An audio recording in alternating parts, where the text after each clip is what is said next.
A palestra que vamos seguir agora, a 9ª palestra, ela é técnica e ela é emocional. Cadê o passador de slide, gente? Pode botar a palestra, por favor?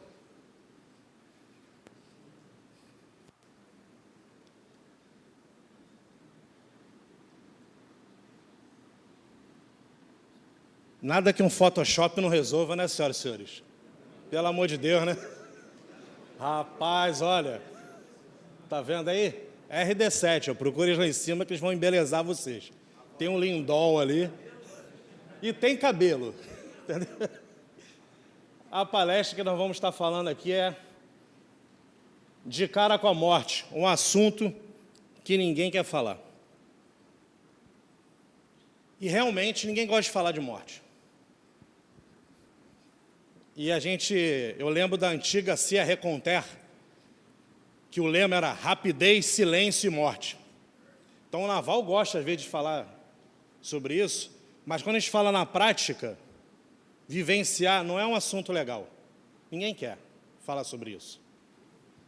Eu lembro que eu estava no Ciampa e no Batalhão Toneleiro, colocaram umas caveiras cenográficas na frente do... Arrumaram lá numa certa rede de TV, umas caveiras bem grandes cenográficas e botaram no pórtico do Batalhão Toneleiro. 3 caveiras e uma lâmpada dentro. E no prédio do comando. Então você chegava de noite, estava aquelas caveiras enormes acesas. Já passava um negócio penumbra. Não sei se tinha a ver, mas começou a acontecer uns negócios esquisitos, tipo paraquedas não abrir, tendo uns negócios meio... Então o comandante resolveu assim, tira essas caveiras daí que não está dando certo. Não sei se tinha a ver ou não, mas realmente pararam de acontecer essas coisas inusitadas. Mas a morte é uma coisa que anda com a gente. E às vezes anda até demais. Qual é a inspiração dessa palestra, senhores? Dona Carmelita de Souza Feitosa, em memória. Minha avó. Essa senhorinha aqui, essa foto, está vendo a carcomida aqui? Eu fiz questão de não tratar ela em Photoshop, em nada disso. Foto tirada pouco tempo antes do falecimento dela. Ela gostava de ficar ali, sentar debaixo dessa árvore, vendo os netos brincarem, crescerem ali. Às vezes ela saía para dentro do mato, voltava com um monte de ervas lá, fazia xarope, chá, um monte de coisa. E foi uma criança que cresceu sem passar por muitos problemas de saúde, talvez por causa disso. Uma sabedoria milenar, uma nordestina, negra, nordestina. E ela me contava que com 5 anos de idade, ela estava em Angicos, quando o Lampião morreu. E a volante trouxe as cabeças de Lampião e do bando dele e expôs na cidade. Ela, com 5 anos, viu aquilo, ela gravou isso na memória dela. E nunca mais foi apagado da memória dela essa cena. E ela veio fugida com meu avô para o Rio de Janeiro para não morrer de fome. E começou a aprender a costurar e começou a trabalhar em casa de família, aquela coisa que vocês já conhecem, esse tipo de história. E teve ali um monte de filhos.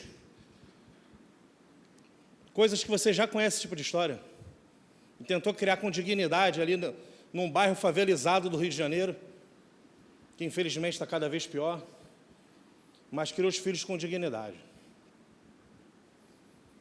E essa senhora me ensinou que eu deveria conviver com a minha história e com a morte. No dia que ela faleceu, eu estava no curso de aperfeiçoamento de sargentos, no CIASC, e ela estava em seropédica. E eu não sei como, eu saí da Ilha do Governador, cheguei na Avenida do Brasil, fui para a seropédica, depois da Universidade Rural, muito depois, e cheguei a tempo do sepultamento. Foi uma situação complicada ali. Mas foi uma experiência que marcou a minha vida sobre morte, a partir desse momento. Então, a inspiração dessa palestra é essa velha guarda aí. Qual é a motivação? A motivação dessa palestra é militares que perdem familiares. Isso é assunto que nunca é tocado. Militares que perderam colegas de trabalho. E é assunto que às vezes nunca é tocado a bordo. e líderes promissores que tiram a própria vida. Eu cheguei a ver, eu comecei a pensar nisso quando eu vi jovens pastores americanos tirando a vida. Promessas. Depois eu comecei a ver assim, fui estudar a fundo, qual era o porquê disso. Por que jovens com a vida resolvida, aparentemente, estavam tirando a sua vida e eram líderes? Depois eu comecei a estudar mais o assunto e perceber que isso ia além desse círculo de espiritualidade. E eu comecei a perceber que outros tipos de líderes estavam passando por isso. Até que há uns 2 anos atrás, mais ou menos, aconteceu isso em um batalhão nosso no Rio de Janeiro, que um oficial tirou sua própria vida a bordo, na casa ali abaixo dos 30 anos de idade. O que leva uma pessoa que tem uma carreira brilhante pela frente, promissora, a tirar sua vida dentro do quartel? Puxar a pistola e atirar contra sua própria cabeça. O que leva a isso? E por que esse assunto é velado? E por que precisa ter alguém de coragem para falar isso? Um simpósio que é de liderança. Porque líderes passam por isso. E líderes precisam enfrentar situações assim. Porque a morte passa pela vida de todo mundo. Ela passa pela sua família, ela passa pelo seu trabalho e ela pode passar por você. Então eu queria primeiro passar aqui umas informações relevantes para vocês primeiro. Em 2019, São Pedro da Aldeia, ela foi a campeã de suicídios na região dos Lagos. 4 suicídios para 20 tentativas. Onde eu tirei isso? Em 2019, eu estava fazendo um trabalho sobre Setembro Amarelo. Por acaso, estamos vivenciando agora Setembro Amarelo de novo. E eu estava dando entrevista em algumas rádios locais aqui, e eu coletei dados com alguns colegas psicanalistas e psicólogos e formatei ali uma pesquisa, com atendimentos que foram feitos. Suicídio. 4 suicídios em São Pedro da Aldeia para 20 tentativas. A segunda cidade que vinha atrás com tentativas concluídas, se não me falha a memória, era Iguaba, com 3 tentativas concluídas. Para uma cidade pequena como São Pedro, é um dado alarmante. Dessas tentativas, algumas delas eram de militares do Complexo Aeronaval.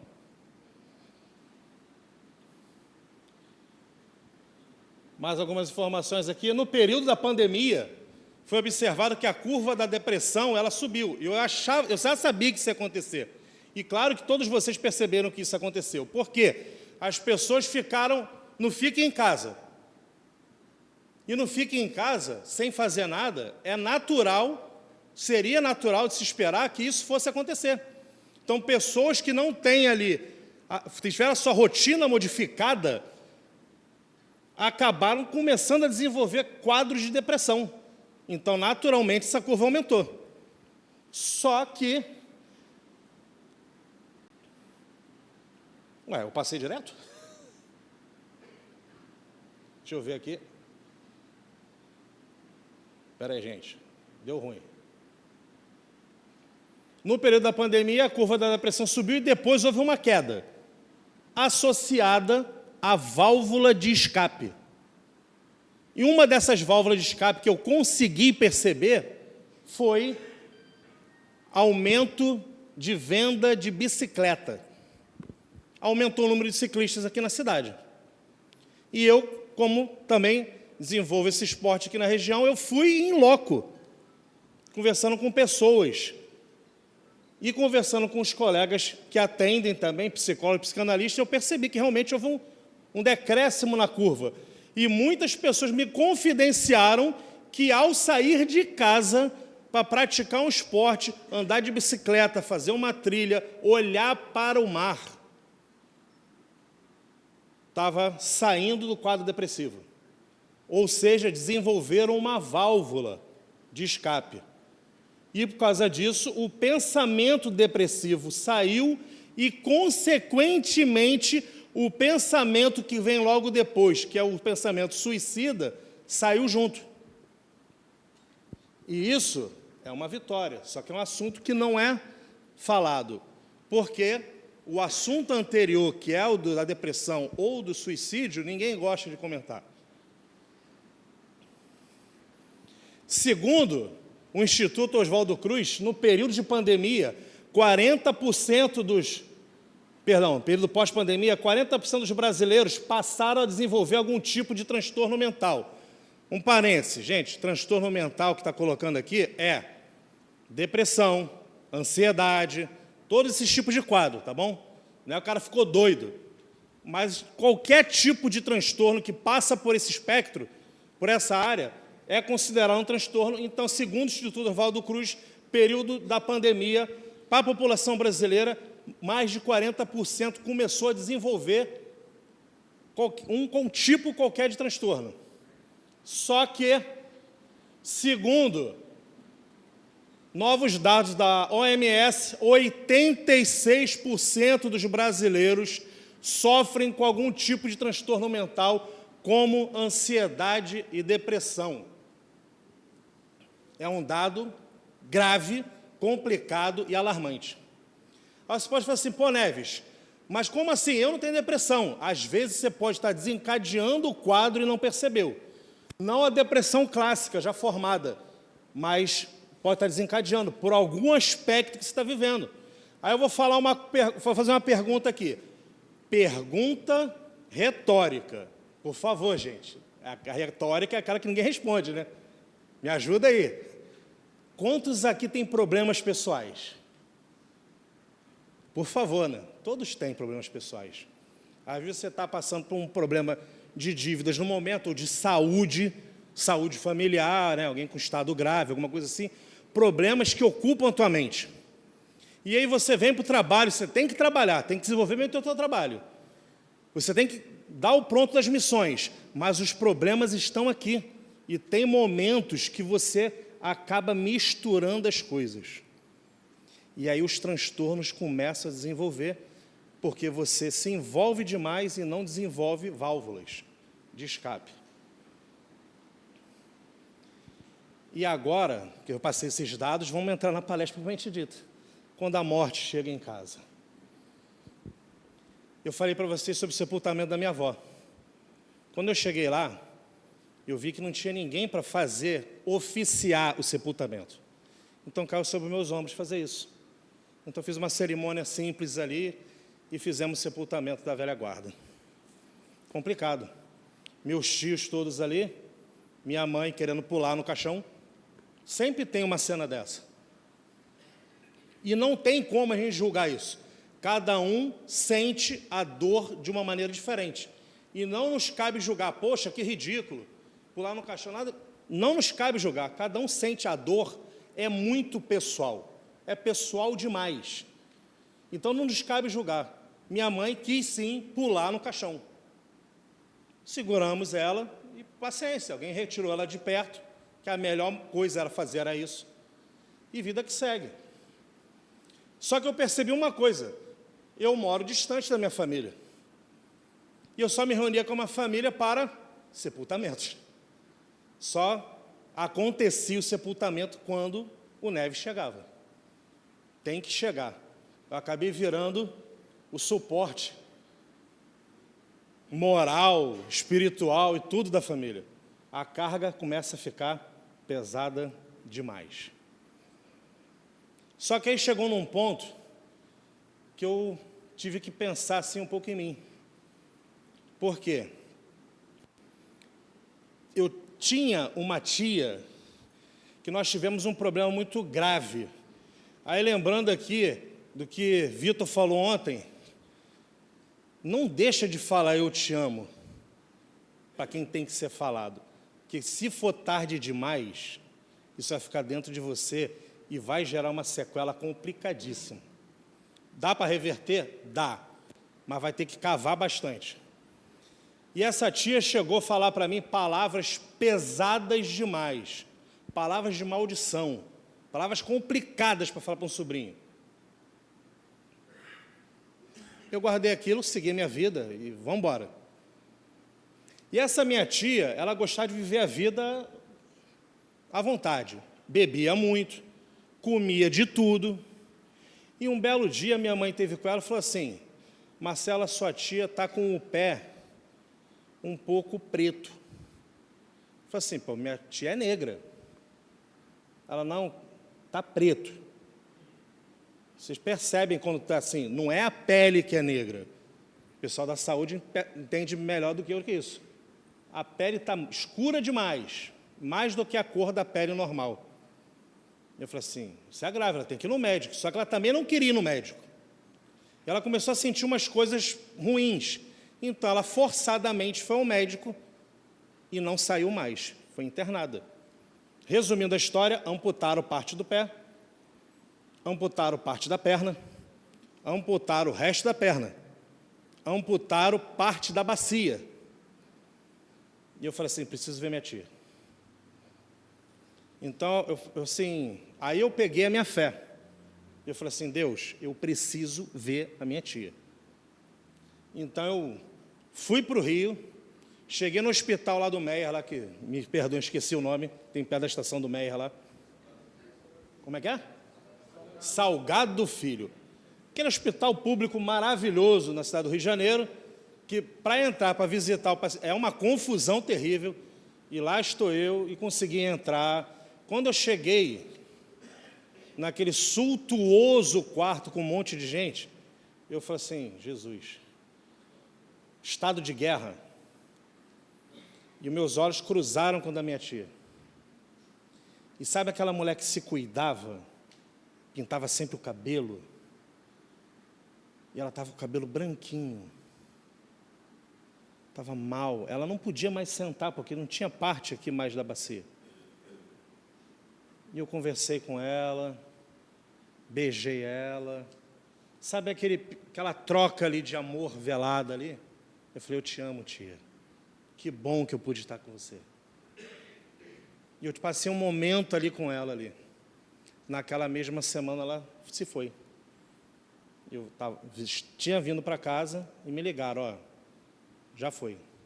Aí lá vou eu, de novo, para fazer o sepultamento da minha tia. E cheguei lá.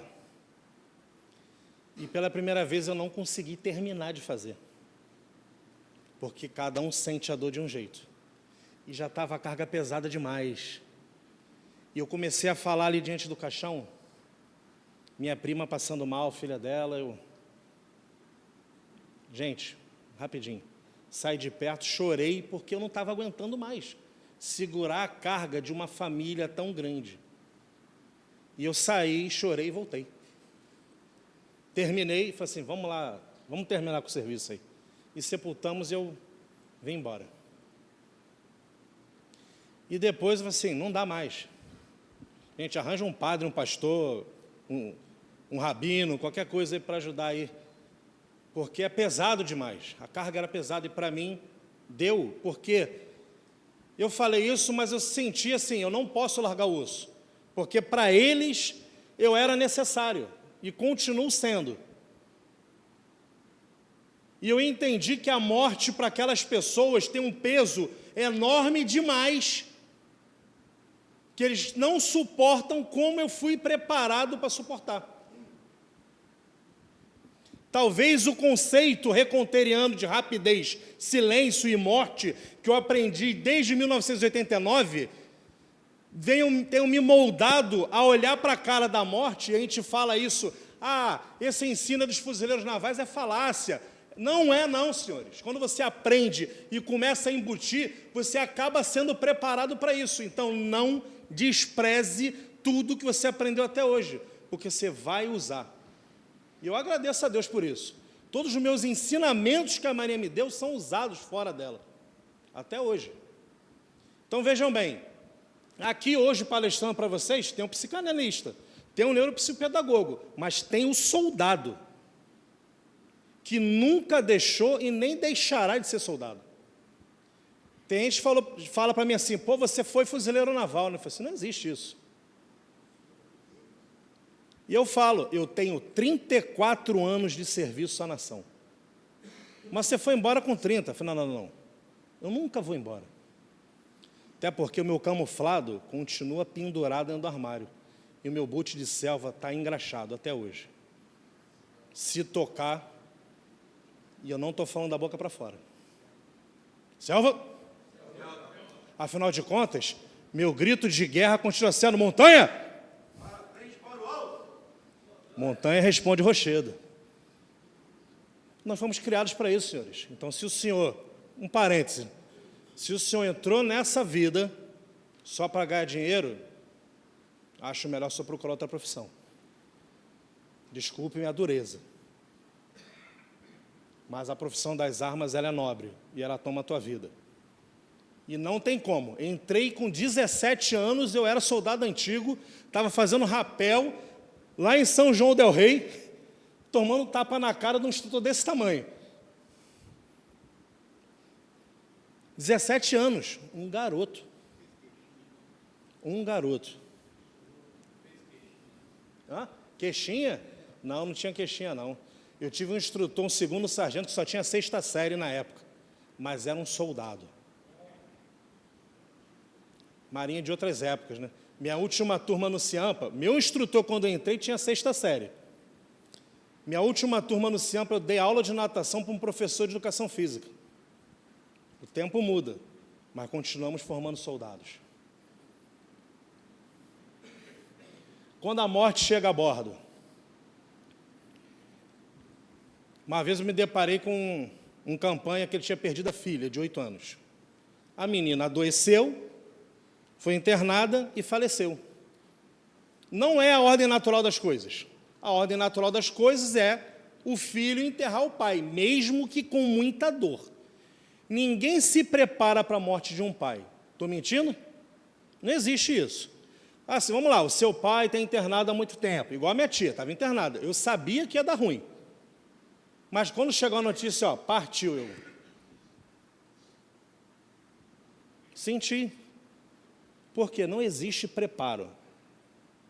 Não tem preparo. Você sabe que vai acontecer, mas quando acontece, vai dar ruim, porque cada um vai sentir a dor de uma maneira. E esse militar, a filha dele internou. A ordem natural é o filho enterrar o pai, mas quando o pai enterra um filho, e com 8 anos de idade, complicado. Então esse militar enterrou a filha, cumpriu a licença-luto e voltou para bordo. Como vocês acham que ele voltou para bordo? Tranquilaço. Feliz da vida, vamos cumprir o expediente numa boa. Claro que não. Chegou a bordo, sentou na mesa dele, começou a despachar o expediente, parou, abaixou a cabeça, e em estado depressivo total, começou a chorar. Aí eu falei assim, vocês vão deixar esse cara assim? Vocês estão de brincadeira, né? Vocês não estão vendo o que está acontecendo, não? Aí pegaram o cara, falaram com o comandante e levaram ele para casa. E já agarraram um psicólogo no meio do caminho e levaram, trapearam o psicólogo e levaram. Porque há necessidade de se entender. A dor do cara era terrível, mas ele tinha que continuar a vida dele. Mas como continuar? A morte passou na vida dele, Babu, de uma maneira arrasadora. Tem gente que pode acontecer isso, não, beleza, vou viver. Mas tem gente que não vive. Então, vou repetir, não tem autoridade para dizer para vocês que a sua dor não é grande o suficiente. Isso não existe. Cada um sente a dor de uma maneira. E você tem que entender isso. Líderes, aprendam a entender que a dor é individual. E se você, como um líder, nunca aprendeu a conviver com ela, o senhor está defasado. O senhor precisa entender o que é a dor na sua carne, para poder ter a empatia de entender a dor na vida dos outros.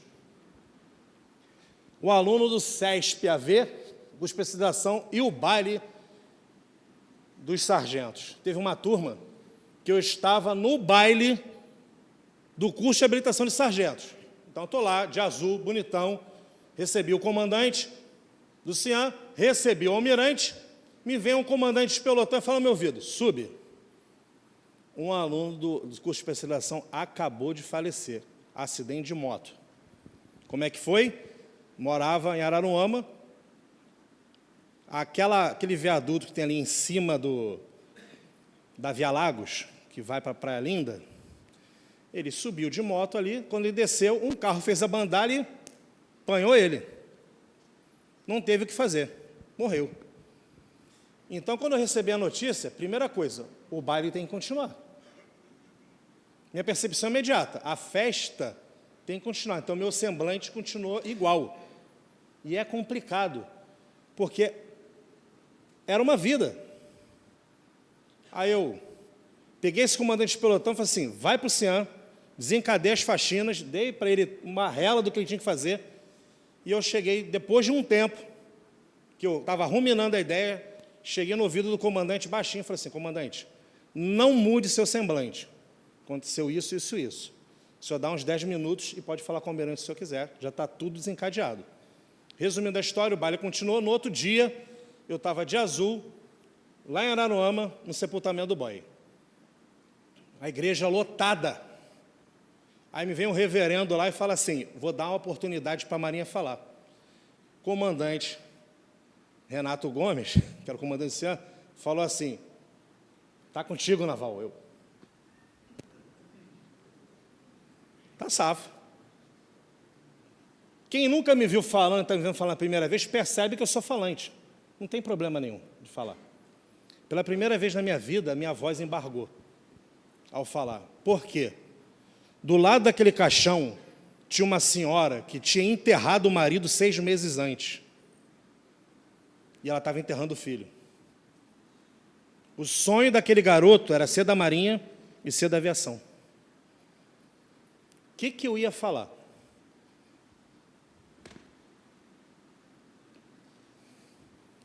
Peguei o microfone, primeira palavra que saiu da minha boca, comandar é difícil, porque é além de dar ordens. Comandar é vivenciar a vida da sua tropa, é sentir a dor. Quando eu era adolescente, participei de um grupo musical, querendo ser famoso, né? Participar de uma coisa dessa.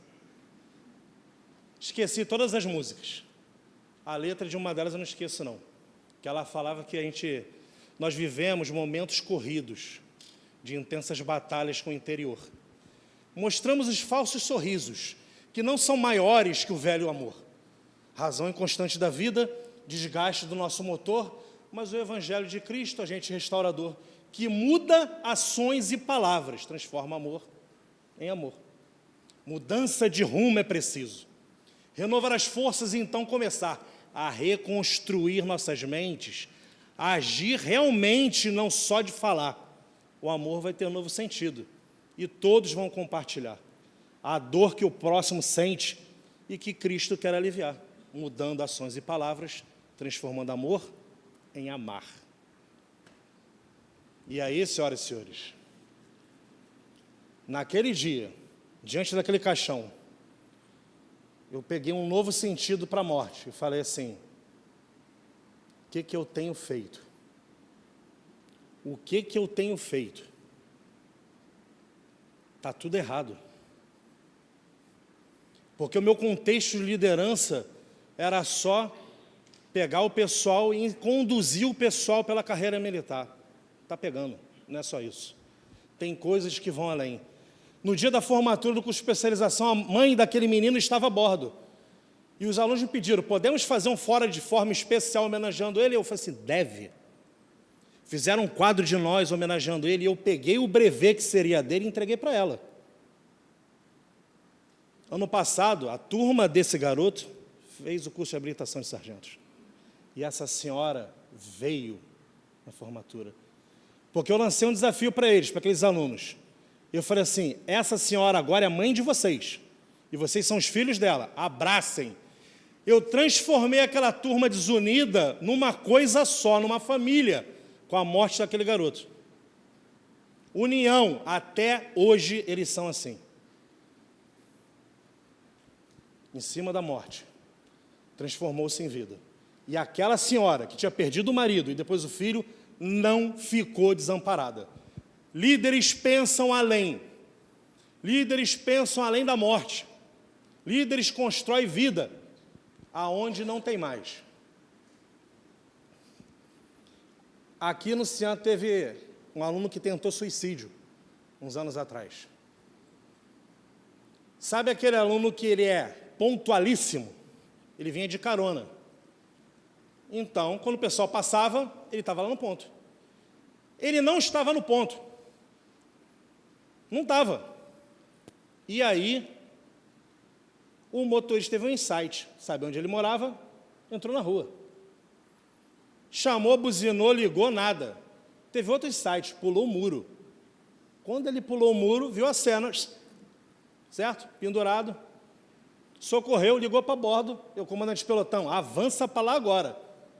Peguei o psicólogo de aviação, liguei para o policlínica, para o médico, já acionei todo mundo. Beleza, foi socorrido, foi internado. Minha preocupação era, preciso ganhar a mente dele. Por quê? O sonho dele ser aviador ia cair por terra. No máximo, ele ia cursar um AD depois.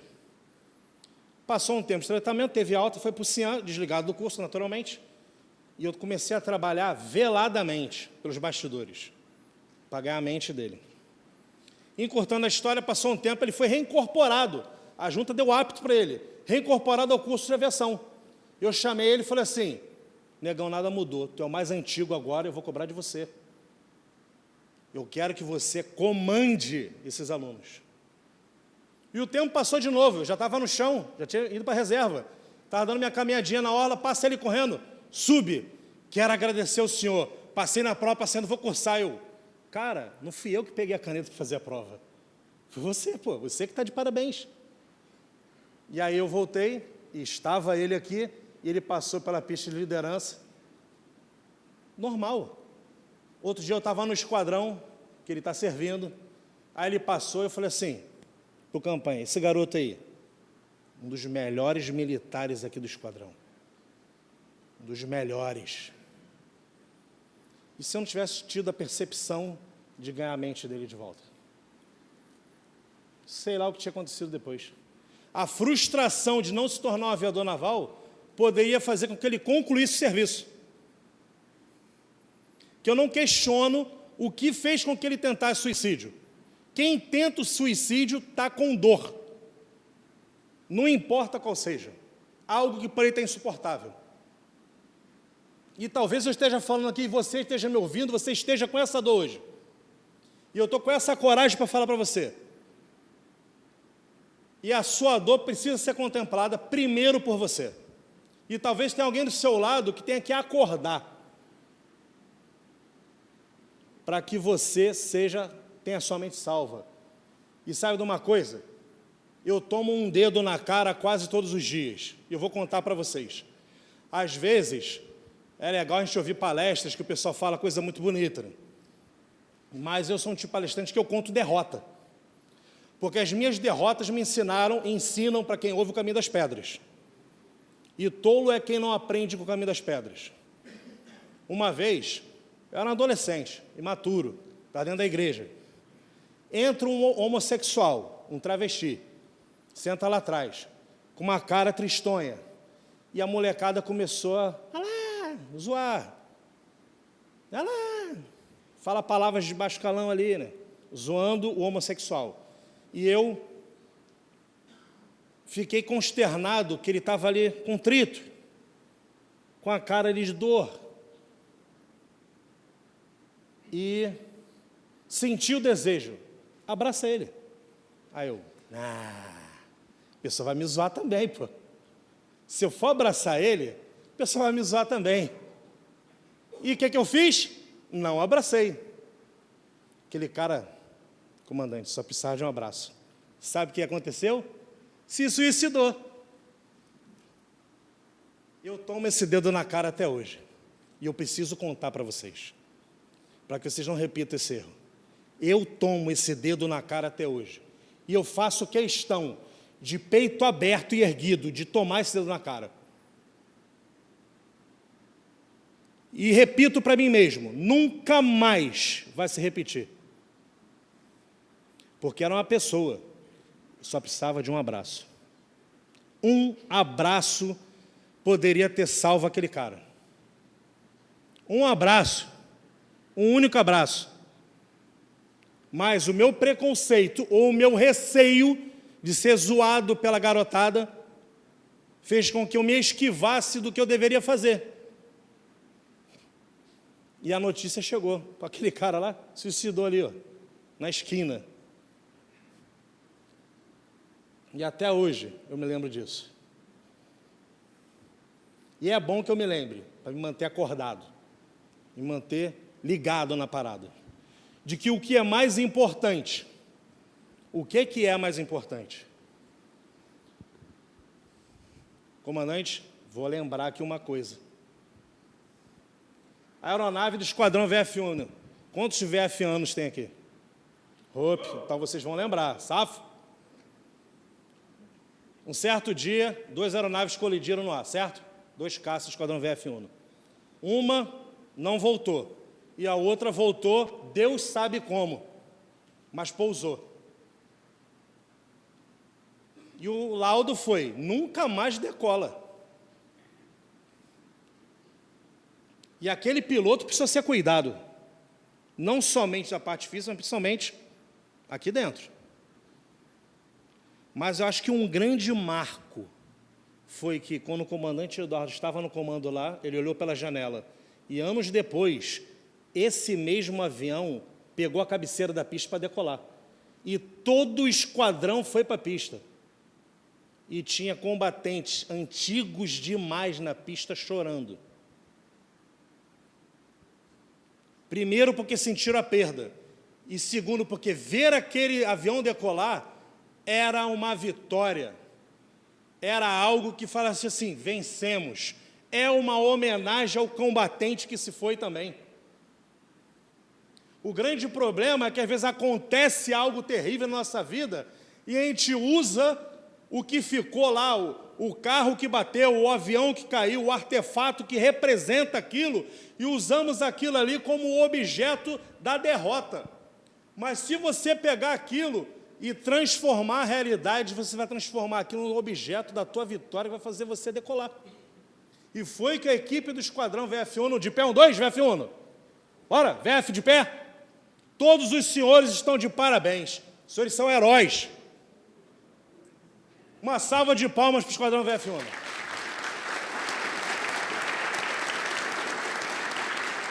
Toda vez que os senhores olharem para aquele avião, vocês falam, minha vitória está ali também. E se lembrem, ao olhar para aquele avião, que não tem como olhar para trás. E se repitam isso na vida de vocês. Quando a morte e o líder se encontram, um dos lemas que eu ensino na escola de liderança é meu lema pessoal.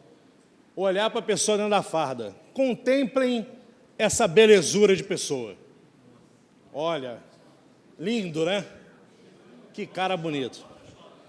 Não, aí está sem Photoshop meu que eu peguei e botei de qualquer maneira. Essas 2 fotos eu uso como exercício pessoal para mim. Eu gosto de olhar para elas. Por quê? Primeiro, cheio de brevê, né? Cheio de coisa penduricada. Me chamavam de árvore de Natal. Estão rindo, mas eu sei quem é, tá? Árvore de Natal, brevetada, amostrado, um monte de coisa. Mas aqui você tem 5 brevês de 9 cursos. Eu usava 5. Uma barreta de 4 medalhas de 7. Ou seja, um cara que conseguiu algumas coisas na carreira. E o alamar de comando do corpo de alunos.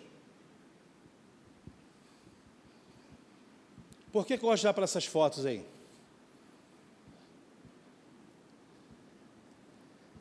O mais importante não é o que está fora, é o que está dentro. Porque essa farda, por mais embelezada que ela estivesse, ela não ficava em pé sozinha. Ela dependia do cabide que a segurava, que era o corpo humano que estava dentro. A pessoa dentro da farda, a pessoa dentro do jaleco, a pessoa dentro do terno, a pessoa dentro do macacão, a pessoa dentro do uniforme, qualquer que seja, é mais importante do que o uniforme que ela veste. E eu não estou menosprezando aqui os cursos que você fez, de maneira nenhuma. Mas eu quero dizer que você, por dentro da farda, é muito mais importante do que tudo que a tua farda ostenta. E houve um tempo na minha vida que eu me tornei soberbo e ostentador. E isso foi minha derrocada. Porque eu olhava para o espelho e via um cara que podia tudo. Até um dia que eu estava dentro da minha sala e eu só pensava em tirar a minha vida. Caraca, eu, carreira brilhante, pensei em tirar a minha vida. Família tranquila, tudo arrumadinho, beleza, mas eu pensei em tirar a minha vida, e falo isso tranquilaço para vocês, sem problema nenhum, porque talvez você que esteja me ouvindo, já tenha passado por isso, ou esteja pensando nisso agora, não tem problema nenhum para falar. Aí eu recebi uma mensagem, e na mensagem, a pessoa falava o quão importante tinha sido para ela. Caraca. Aí eu saí da minha sala, e isso não tem muito tempo, foi no Cian. Saí da sala, olhei para o Cian e vi 450 alunos, mais 25 membros da minha equipe. Pessoal do corpo de alunos, comandante de pelotão, companhia, secretaria lá, tocando as fanas, e me vendo, prestando continência, os alunos parando, o terror. Pessoas que dependiam da minha palavra para as coisas acontecerem. Pessoas que dependiam, às vezes, de algo que vinha de mim. Pessoas que dependiam do brilho dos brevês. Mas para o brevê estar brilhando, tinha que ter uma pessoa dentro do uniforme. Então, de vez em quando, eu paro e olho. E percebo que mais importante do que isso tudo é a pessoa que está dentro. Muito mais importante. O que sustentava esse monte de brevê, um monte com decoração, era a pessoa que estava dentro. Mas que às vezes tinha problema como você tem. E que às vezes não tinha ninguém para conversar. Ou não queria conversar porque não podia, porque tinha que mostrar superioridade. Mas você não demonstra superioridade mostrando só brevês, medalhas, galões ou divisas. Você demonstra mostrando humanidade, mostrando que você é falho, mostrando que você é ser humano, que você sente dor, sente fome, sente sede, sente frio, como qualquer um. Mas que na hora que a sua tropa precisa, você está lá de pé. E na hora que o corpo de alunos, ou o Cian todo, que era uma época que nem Submor existia, e o pessoal mais antigo sabe que às vezes eu chateava o pessoal lá, eu estava lá, em pé, firme, para ajudar a tropa a seguir. Porque eu entendi que eu precisava cuidar da pessoa de dentro da farda, porque ela já pensou em acabar com tudo. Sabe por quê? Pressão. Pressão grande demais, muita coisa para resolver. Muita pressão. Aí eu comecei a entender por que um oficial jovem tira a sua própria vida a bordo. Aí eu comecei a questionar, cheguei a conversar com o imediato uma vez, será que as nossas escolas de formação inicial se preocupam em formar psicologicamente um soldado? Como era formado antigamente, um soldado, que haja chuva ou sol, ele não se importa, ele vai cumprir a missão? Porque ele é um soldado. E o soldado, com todas as letras, os anos vão passando, as experiências vivenciadas vão acontecendo e ele vai criando uma carapaça que vai estruturando ele. E ele vai começar a criar situações em que ele tem que passar isso para os outros também.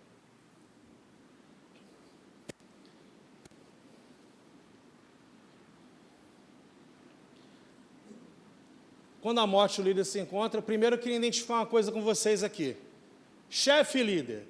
Em muitas palestras, em aulas, o pessoal diferencia chefe e líder e acaba endeusando o líder e demonizando o chefe. E eu comecei a ter uma percepção um pouquinho diferente, porque existe o mau chefe, existe o bom chefe e existe o líder. Às vezes a diferença, não vou falar do mau chefe, mas a diferença de um bom chefe para o líder é simplesmente Um simples detalhe. O líder, ele pode ser nato ou ele simplesmente aprende a renunciar. Ele aprende o significado da dor. Ele aprende que a tropa dele é mais importante. Então ele aprende a renunciar. O bem da tropa é primordial. E às vezes o bom chefe não entende isso, mas ele é show de bola. Ele administra bem, ele conduz bem a equipe, mas ele não renuncia. Então, gente, às vezes a gente tem que saber entender que a gente não pode demonizar o chefe. Porque pode ter um mau chefe e um bom chefe. Um bom chefe não necessariamente é um líder, mas ele é um bom chefe. Vai conduzir show de bola, você vai lembrar dele para sempre. Show de bola. Mas ele não tem aquela persona do líder. Aquele cara que vai além. O líder, ele precisa se conhecer muito bem. E se conhecer muito bem passa por detalhes desses que eu contei para vocês. Olhar para dentro da farda, olhar para dentro de si. Onde estão suas imperfeições? O que está pegando? E como eu falei para vocês, a pista de liderança, por exemplo, ela ajuda a mostrar isso.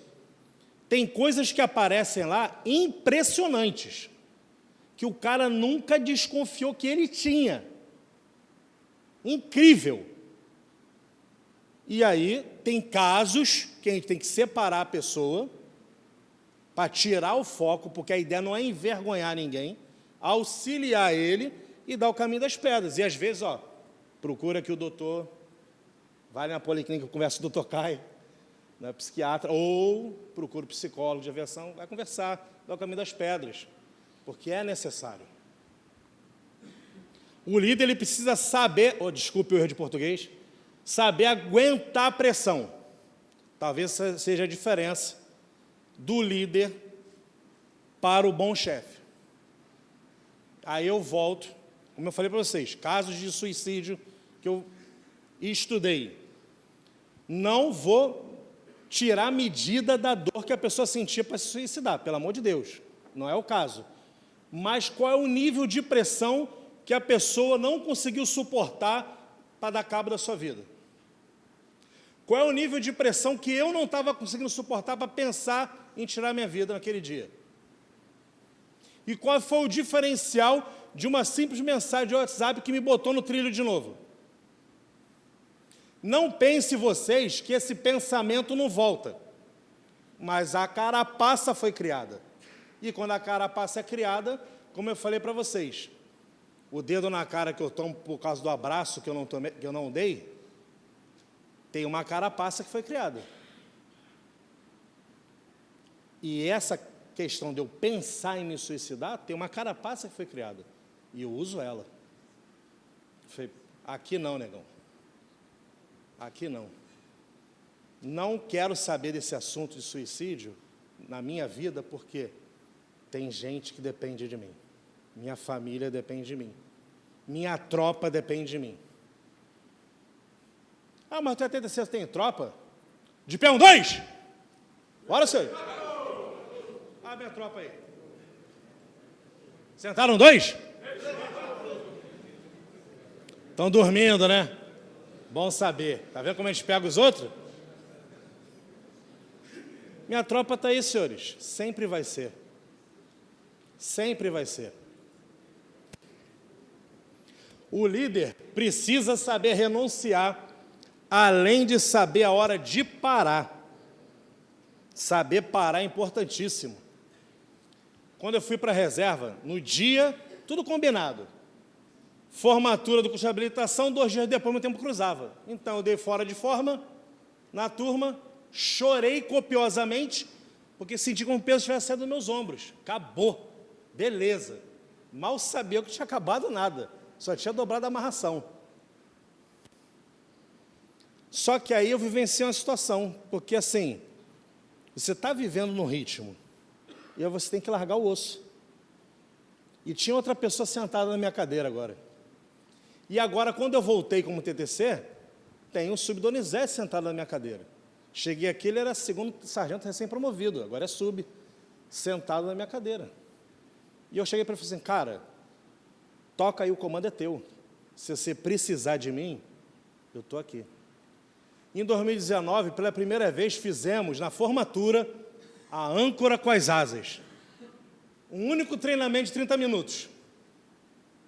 Fizemos, pela primeira vez, pioneiro. Aí, foi ano passado, né, que fizeram? Foi, né? Fizeram de novo, com muito mais excelência. Para que eu vou me meter? É a hora dos outros brilharem. Então, o líder ele tem que saber a hora de renunciar, de não sair mais na foto e a hora de parar. Porque pensamento de liderança, desde que vos fala, liderar é gerar pessoas melhores do que você e que vão ocupar o seu lugar, a ponto do seu nome ser apagado da história. Então, não pode ter sido um militar naval por causa disso. Então, se um dia o meu nome for apagado da história, porque você está fazendo melhor do que eu, cumpri minha missão bem feita. E a história é essa. Então, o líder tem que saber renunciar, abrir mão. Quando ele não renuncia, começa a criar um bolo aqui dentro. Aí começa a ter sentimentos esquisitos, ruins. O líder precisa ter uma válvula de escape. Tem que ter. Por causa da pressão que cresce. Então, você dá o teu jeito de criar uma válvula de escape. Vai saltar de paraquedas, vai voar, andar de bicicleta, nadar, sei lá, jogar dama, dar cabeçada na parede, inventa alguma coisa. Mas você precisa ter um momento que tu despluga e é só você. Inclusive, de família. Que aí você sai de bordo, chega em casa, mais problema em casa. Claro, com todo mundo, né? Por que vocês acham que eu voltei para trabalhar na Marinha? Que aqui, pelo menos, eu dou uma ordem a alguém, né? Porque lá em casa chega só faxina, pô. A patroa, não, agora é aqui, agora é ali. Eu falei, peraí. E ela vai ver esse vídeo depois, te amo. Pronto. Posso dar mole, né? Mas é assim, gente. Tem hora que você precisa ter o seu momento. E tem uma coisa engraçada, que assim, o homem tem agora da caixa do nada. Já ouviu essa história, imediato? O homem tem a caixa do nada. É a hora que ele chega em casa, abre a geladeira e fica assim. Não sabe o que quer procurar lá. Ou então liga a televisão e fica assim, ó. Já cheguei em casa e fiquei assim, a minha esposa, tá vendo o quê? Não sei. Por quê? É um momento... Pô, gente, senhoras, seu marido chegou em casa, deixa o cara uns 30 minutos lá largado. Entendeu? Deixa o cara uns 30 minutos lá assim, ó, sempre na caixa do nada. Mas isso eu falo brincando, mas é sério. Senhoras e senhores, deixa sua Dona Maria também na caixa do nada um pouquinho, porque a mulher tem um período do mês que dobra a amarração, né? E eu já fui lá em casa, por exemplo, é um dia normal e 29 na amarração dobrada. Entendeu? Já entenderam, né? É lá o contrário. Mas a mulher também precisa da caixa do nada, pô. Então, às vezes, você tem que ter essa válvula de ficar na tua ali, zen, paradão, que é o seu momento contigo mesmo, onde tu relaxa, paradão, tranquilo. Tem uma vez que eu estava na praia, aí falaram assim, olha o segurança da praia ali, porque eu entrava, nadava, chegava lá embaixo e ficava assim, ó. Segurança da praia. Mas era o meu momento, que eu ficava lá sozinho, não tinha ninguém perturbando. Então eu ficava lá uns 10 minutos lá, ó, olhando para o nada, porque sabia que ninguém ia nadar até lá para ir atrás de mim para perturbar, então é o meu momento, tranquilo. E na época do horário de verão era bom, né? Que eu saía daqui 4 horas da tarde, entrava no carro e tchum, ia fazer isso. Agora, isso aqui que eu vou falar para vocês é grave. O líder, ele é um solitário. Por que ele é um solitário? Mas ele não deve ser isolado. Porque a visão do que deve ser feito está na cabeça do líder. Está na cabeça dele. A visão do que tem que ser feito no comando está na cabeça do comandante. Na reunião de voga, ele passa a visão. E o imediato toca a voga. Mas está só na mente dele o que tem que ser feito. Isso serve para todos os níveis de liderança. A visão é sua, líder. E às vezes tem líder que passa mal, porque a visão não está sendo bem empregada. Se não está sendo empregada, não está sendo bem distribuída. Conceito Sun Tzu, se não está sendo distribuída, não está sendo bem efetivada a missão que você passou, a visão, explica de novo, de outra maneira. Se, novamente, você explicou de outra maneira, não foi cumprida, corta a cabeça. Sun Tzu que falou, não foi eu. Mas é uma situação que a visão é a do líder. Isso é uma outra palestra que eu falo sobre o poder da unidade e da visão. Como que a unidade de uma equipe transforma as coisas, mas tudo baseado na visão do líder. E o líder precisa saber passar a visão dele. Mas, apesar disso, ele é um solitário, porque a visão está na cabeça dele. Mas ele não deve ser isolado. Ele precisa estar no meio da tropa. E a tropa precisa entender que não pode abandonar o seu líder, porque ele é uma pessoa que também precisa de cuidados. Então é muito fácil a gente falar de liderança, que o líder tem que fazer isso, que o líder tem que fazer aquilo, quando a gente não distribui também a tarefa e inverte a função de que o liderado precisa olhar para o seu líder com um olhar também diferenciado, que ele também precisa de cuidados, porque ele também é uma pessoa, ele não é uma máquina. E por mais forte que seja, o líder tem que lembrar que ele não é de ferro, ele sempre pode quebrar. E é por causa disso que com 36 anos eu tive um infarto. Caraca, só PS subem. 36 anos, não tinha esse corpinho esbelto, era atleta de marinha e infartei. Explica isso. Marcílio Dias me virou do lado avesso com um monte de exame, só apareceu uma coisa, aumento de enzima cardíaca. Aí o médico chegou assim, está estressado, meu filho? Eu, não. Aí chamaram o psiquiatra, fiquei doido. Psiquiatra? Tu vai ficar zen, fica tranquilo. Aí me passou logo um determinado remédio aí, né? Para dar uma sossegada na criança, fiquei frustrado, mas depois eu entendi. Caramba, cara. Aí eu comecei a entender. Eu não sou de ferro, cara, eu posso quebrar. E eu preciso me cuidar. E as coisas que você não cuidam, vai acumulando aqui dentro, e se você não cuidar, vai chegar uma hora que vai dar ruim. E se der ruim, pode chegar num momento que não vai ter o que fazer. Aí você vai dar de cara com a morte. Ou você comete suicídio, ou você comete o suicídio involuntário, que é quando você simplesmente desiste. E aí a morte vem naturalmente. Por exemplo, tem companheiros que eu convivi na Marinha, que ao cruzar o tempo e foi embora, em 30 dias ele morreu. Não estou brincando.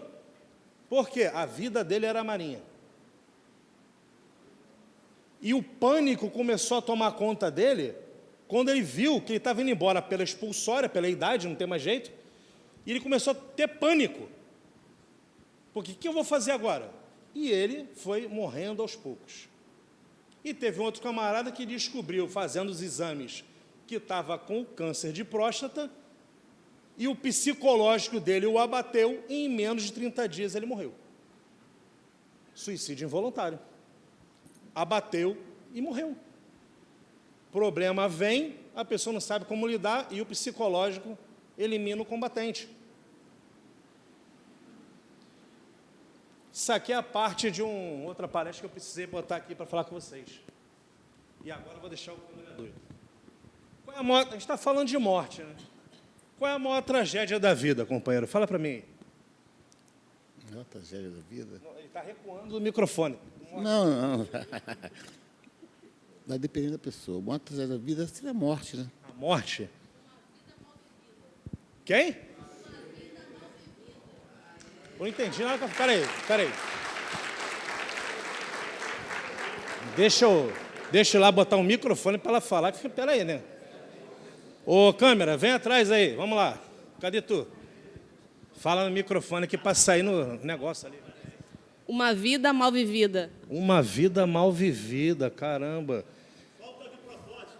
Ó, você não pode dar spoiler não, 04. Paga 10 ali. Paga 10, bora. Polichinelo, bora. 04 engessou o braço para não pagar a flexão. Isso é uma coisa dessa. Maior tragédia da vida, senhoras e senhores, apesar de estarmos falando de morte, não é a morte. É você viver uma vida sem propósitos. Que para muitos leva à depressão e leva à morte física. Por que eu estou falando com isso? Seu propósito ele está ligado ao seu dom, ao seu talento e ao que te deixa irado. Me permita usar um texto bíblico aqui que fala: irai-vos, mas não pequeis. Isso quer dizer que eu posso me irar. Então, o que seria o pecado? Explodir. Então, irar é o que move você por dentro. Por exemplo, vejo uma injustiça social, aquilo acaba comigo. Vejo uma criança de rua, prostituição infantil, qualquer coisa, acaba comigo. Talvez seja isso que mova você. Talvez seja isso que seja o seu propósito. Então, quem vai dizer qual é o teu propósito é você. O que te deixa irado? O que mexe com você? Só que aí a gente precisa conhecer a nós mesmos. E aí tem 5 perguntas que todo mundo tem que saber. Sabe aquelas resoluções de fim de ano? Que a pessoa sempre faz: vou emagrecer. Mentira, não vai. Beleza? Agora eu vou emagrecer. Não vou. Não é imediato? Imediato está emagrecendo. Não vou emagrecer. Mentira. Mas, como meu aniversário também é perto no final do ano, também no começo do ano, eu faço as resoluções. E eu paro para pensar na minha vida e responder essas 5 perguntas. Então, são 5 dias, mais ou menos, que eu entro na Ostra para avaliar. E eu respondo as 5 perguntas. Elas controlam e decidem todas as coisas na vida. Primeira pergunta: quem sou eu? É uma pergunta difícil. Quem é a senhora? Esposa, mãe, uma pessoa que vive a vida intensamente, que adora viver. Olha, muito bem. É uma pergunta sobre identidade. Às vezes eu pergunto e a pessoa fala o nome.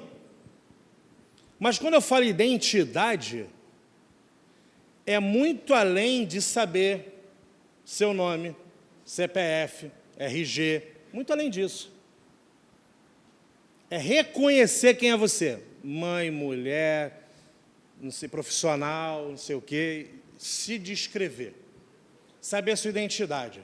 Por exemplo, vocês viram esses palestrantes todos aqui esses dias. Você pode se identificar com um. Admirar um. Falar assim: poxa, esse estilo dele é legal. Gostei.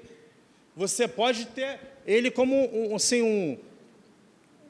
não um reflexo, né, essa palavra, assim, um referencial, mas não pode ser o seu espelho. Quando você olha no espelho, você tem que ver você. E eu tenho encontrado pessoas que se espelham em outras pessoas e imitam até a voz. Você gostar de um determinado profissional, de um determinado palestrante, seja o que for, não quer dizer que você tem que imitá-lo. Você pode dizer ele como um referencial. Poxa, olha, o estilo dele é legal, o jeito que ele conduz. Beleza, mas trabalhe você, a sua identidade. Quem é você? Você tem que saber e explicar para você quem é você. A segunda pergunta, igualmente difícil: de onde eu venho? Vou vir para cá agora, tá? Da escola? De onde tu vem? Da barriga da minha mãe. Tá bom. Vamos lá, deixa eu ver aqui. Aqui, um cara bom aqui. Fala para mim. Eu venho do Paraná. Do Paraná. Com essa cara, parece que é do Pará. Mas ele falou que é do Paraná. Tudo bem. E tu, vem de onde? Do Rio. Queimados. Queimados? Eita, acho melhor parar por aqui, hein? Vamos parar por aqui. Essa pergunta não é sobre o lugar, gente. Essa pergunta é sobre origem. E sobre origem não é lugar. Lembra da história que eu falei da minha avó? Que ela me contava? A origem dela não era Angicos. A origem dela era a história dela. Então eu parei para selecionar qual é a história do Marcelo, ou qual é a história do Neves. E comecei a contar essa história para mim mesmo. A história de um garoto pobre, de um bairro pobre do Rio de Janeiro, favelizado, que hoje tem amigos vivos, que eu conto nos dedos de uma mão só, amigos de infância. E como eu estou ficando velho, os dedos vão acabar daqui a pouco. Normal. Mas os outros amigos morreram de morte matada, normal. E às vezes eu era chamado de otário, porque eu preferia estudar do que entrar para aquele outro mundo que ceifou a vida deles. Essa é a minha história. Vim de uma vida onde lidar com drogas, lidar com prostituição era mais fácil. Crescer aos arredores de uma escola de samba famosa no Rio de Janeiro e andar naqueles bastidores ali era mais fácil. Mas eu preferi estudar. Aí eu falei assim, preciso mudar de vida, preciso trabalhar para comer. Aí lavei meia dúzia de carro, paguei inscrição para fuzileiro naval, que não sabia nem o que era. 8.310, esse é o meu número de inscrição, lembro até hoje, 366 vagas, entrei. 19 de junho de 1989, cruzava os portões sagrados do CR-CFN, hoje sempre. Minha história. Quando eu cheguei lá, eu descobri que era ser fuzileiro. Eu falei assim, rapaz, não era isso não, mas tudo bem. Agora eu só saio daqui com o cabelo. Na época tinha cabelo, né? Aí passaram a máquina zero e começou a magia a acontecer. E aí eu cheguei aqui. Minha história, minha origem, só minha. Negligenciar isso é um erro. Se você faz isso, é um erro. A terceira pergunta. Por que estou aqui? É uma pergunta sobre propósito. Para quê? Lembra do para quê que a Soliana falou? Desculpa qual é o propósito. O que te deixa irado? O que te mexe? Ah, não, eu sou militar, então esse é o meu propósito. Não. Profissão é uma coisa, propósito é outra coisa. Talvez dentro da minha profissão eu tenha aperfeiçoado o propósito. Talvez depois que eu dei fora de forma lá indo para a reserva, eu tenha entendido que acabou o propósito, mas não acabou. Ele aperfeiçoou o propósito. Talvez ele está aqui no simpósio, está dobrando a amarração do propósito. E ele vai só aumentando. Mas ele é claro, ele é nítido. Então você precisa entender qual é. E ele é só seu. Quarta pergunta, o que eu posso fazer? Também é uma pergunta difícil, porque é uma pergunta sobre habilidade. É sobre dom, é sobre talento, é aquilo que você tem dentro de você, é só seu. E você precisa saber isso.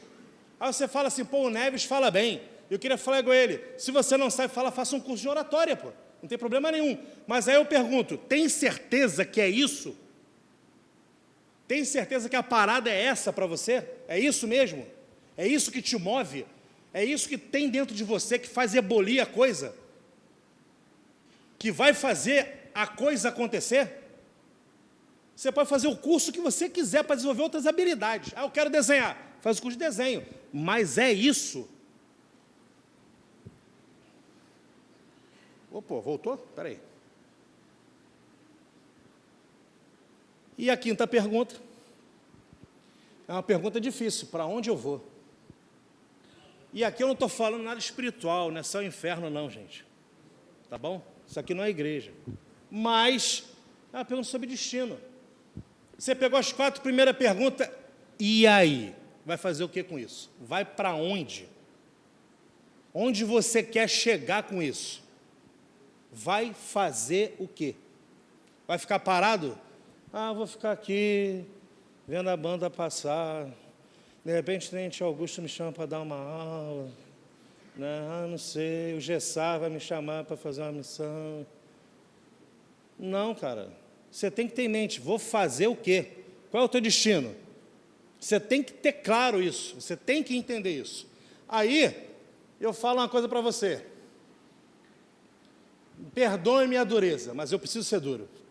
Se você não sabe responder nenhuma dessas 5 perguntas, se você não sabe quem você é, se você não sabe sua identidade, você não sabe para onde você vai, você não sabe de onde você vem, você não sabe seu propósito, não sabe suas habilidades, não sabe o que você vai fazer, A sua vida tem sido até hoje uma experiência.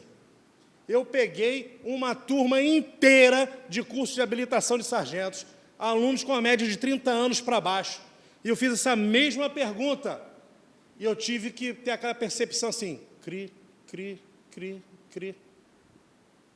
Pessoal, 30 anos de não saber responder essas 5 perguntas. Dá para resolver ainda? Dá. Tardio, mas dá. Tenho 51 anos. Guardadas as devidas proporções, na média de vida do brasileiro, 75, 80 anos, já vivi 2/3. Já estou meio pegado. Sabe, sei lá quanto tempo eu tenho. Então, eu tenho urgência de fazer as coisas. Pessoal com 50 anos, dá para resolver ainda? Se não responder essas perguntas, dá para tentar safar ainda? Dá. Está perdendo tempo? Pra caramba, mas dá para safar? Dá. Mas está perdendo tempo. Pessoal com 60, 70 anos, dá para safar ainda? Dá. Lembra do que eu falei daquela senhora que era avó, que conquistou o sonho de ser advogada? Era o ideal? Não. Mas deu para safar? Deu. Qual é o tempo que você tem? É o tempo que você está vivo. Agora, sabe o que é o problema? Tem gente que não responde nenhuma dessas perguntas nunca. Vive de experiência a vida inteira. Acumula frustrações, Salomé. E aí a frustração vai acumulando, comandante. Aí ele se depara com a morte. Que a frustração é tão grande, ele não aguenta e, pô, acaba com a vida. Não estou falando falácia não, tenente. Acontece. É real. Quem vive nesse mundo que eu, que o Marcos Salomé, que a Rosana, a esposa dele, vive, de atender pessoas, de lidar com gente, sabe que isso acontece. Que muita gente desiste porque não se encontrou. Pessoas com 20, 30, 50 anos não se encontraram. Uma pessoa com 20 anos se encontrou? Beleza, é novo ainda. Agora os anos vão passando e como as coisas estão ficando cada vez mais rápidas, a tecnologia está avançando, o tempo está se esgotando mais rápido. Então as gerações futuras terão menos tempo para responder essas questões. Então eu não perco tempo, eu faço esse exercício comigo uma vez por ano. Eu paro para responder essas perguntas.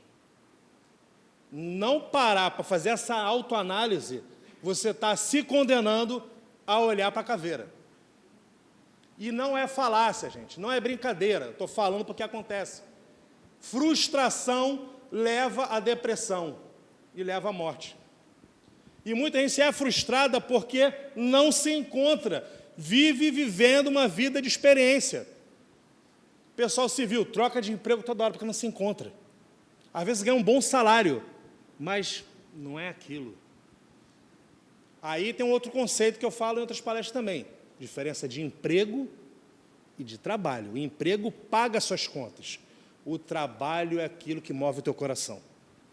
De repente você está na Marinha do Brasil e só paga as tuas contas. Desculpe se eu estou sendo duro. Mas se você entendeu a missão das armas e ela entrou no teu coração, se tocar, você avança. Porque está no teu coração. É trabalho. Vamos preparar para a conclusão? Falei a beça, né? Eu quero fazer um exercício, propor um exercício para vocês. Eu quero que você pense agora as 3 pessoas que você mais ama. Gente, é retórico, não vai falar não, pelo amor de Deus. 3 pessoas que você mais ama, tá bom? Vou dar uns segundos aqui. 3 pessoas, tá bom? Meu cachorro, é que agora tem pai de pet, né, comandante? Não, eu sou pai de pet, eu. Nada contra você ter um bichinho, mas espera aí, gente. 3 pessoas, pessoa, tá? Não é pet, não. Vamos lá, gente, gênero humano. Beleza? Pensou? Posso continuar? Todo mundo pensou em 3 pessoas que mais ama? Então vou continuar, beleza? 4? Cara, tu é brabo mesmo, hein? Então vamos lá, 3 pessoas, né? Qual é a sua posição nessa lista?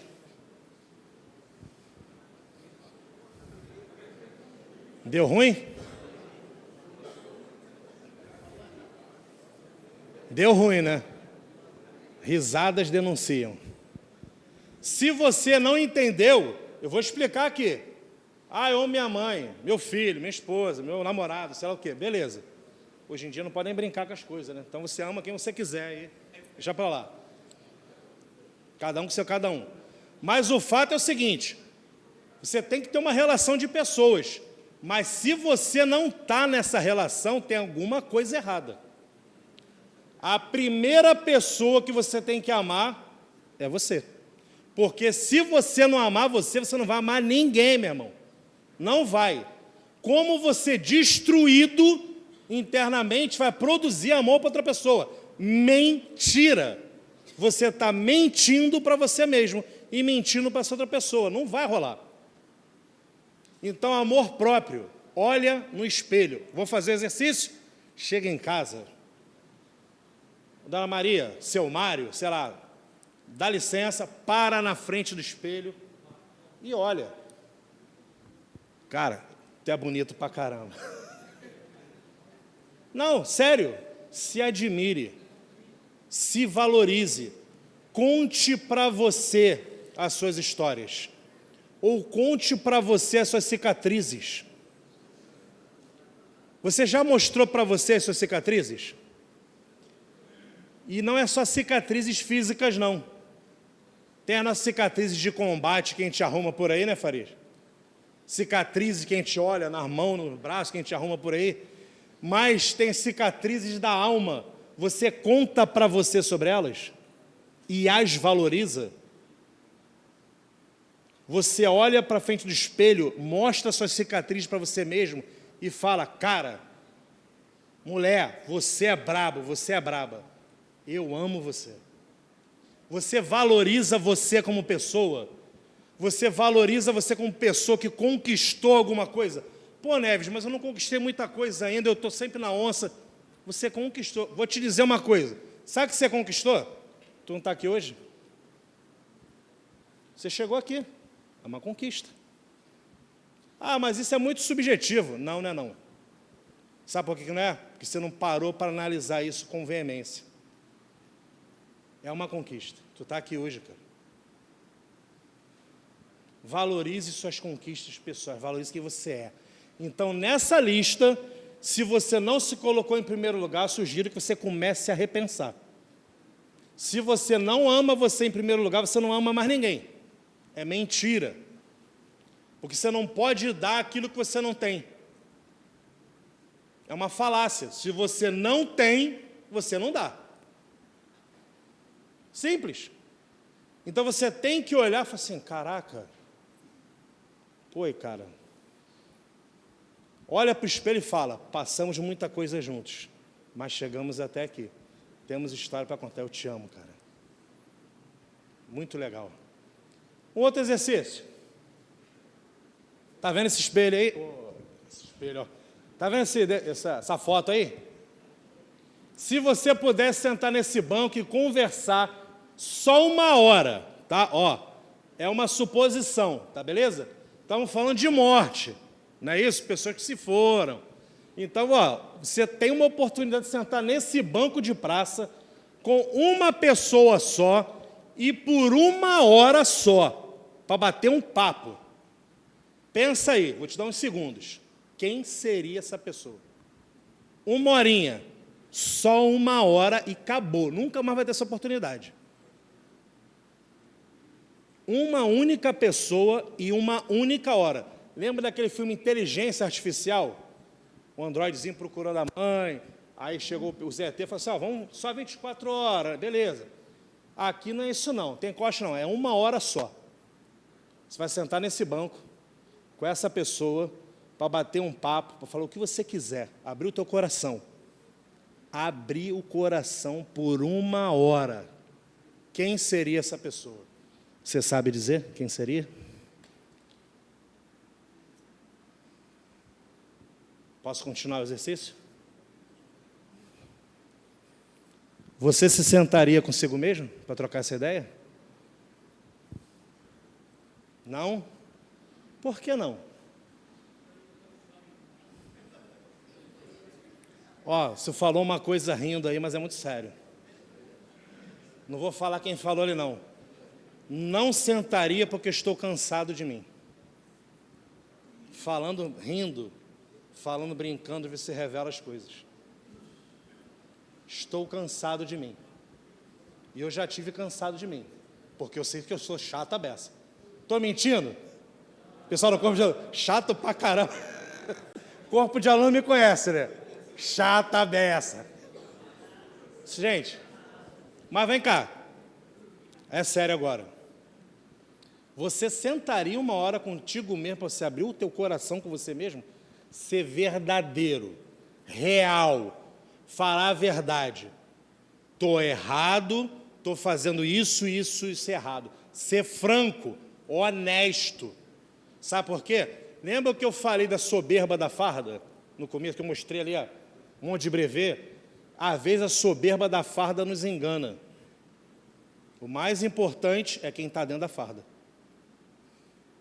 É o mais importante.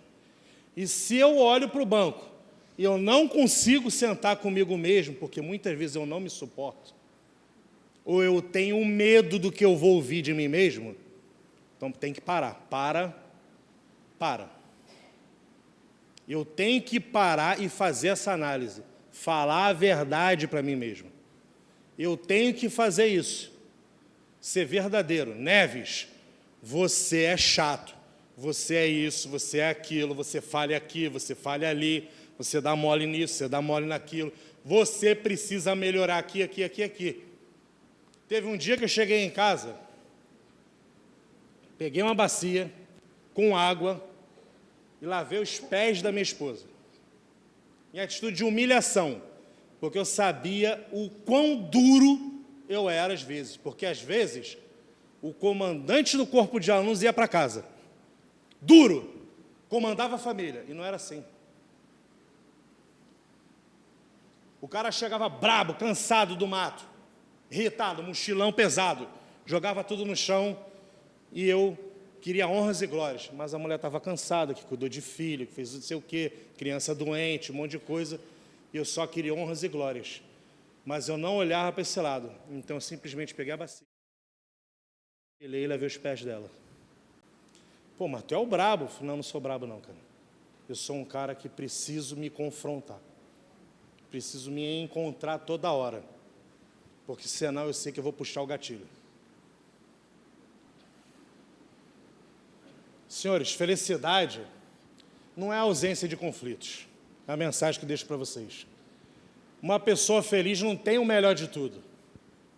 Mas ela torna tudo melhor. Dinheiro é melhor que tudo. Não é não. Você pode não ter tudo o que você quer, mas você pode tornar tudo melhor, principalmente para as pessoas que você convive. E aí, lembra que eu falei no primeiro dia? Você é eternamente responsável pelo que cativa. E é quem está cativando, construindo coisas. E aqui, eu quero mostrar para vocês a minha 5ª tatuagem. Por que eu resolvi tatuar isso? Equação de Dirac. Ela explica, é uma equação de física quântica, papo cabeça agora. 2 sistemas diferentes. E quando eles se juntam, eles se tornam um.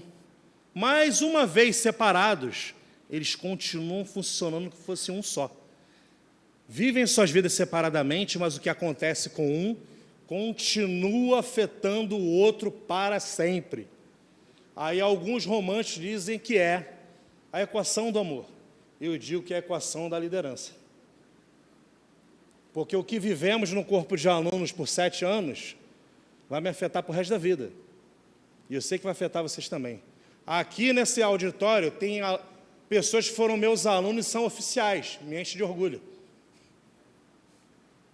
Tem alunos que foram meus alunos no passado, que estão no Rio Grande do Sul e falam assim, Sub, estou indo para o Rio batizar meu filho, quero que o senhor veja ele.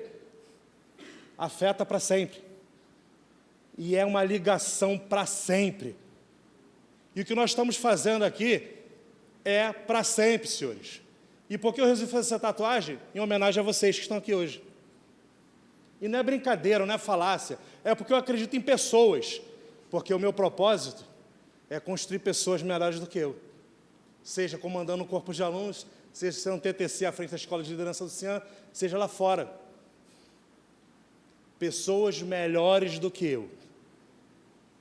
Sem ciúme militar naval. Que um dia vão fazer um trabalho muito melhor do que eu. A ponto que eu seja esquecido na história, não tem problema. Mas que elas influenciem pessoas melhores. E essas pessoas influenciem pessoas melhores ainda. Equação de Dirac. Simples assim. Sintam-se homenageados. E, por fim,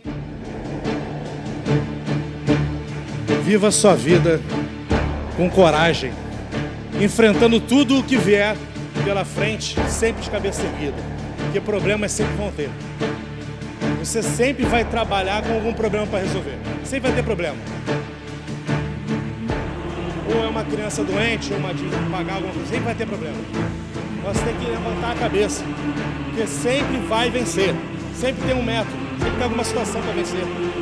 E você já é um vitorioso, só de estar aqui ouvindo.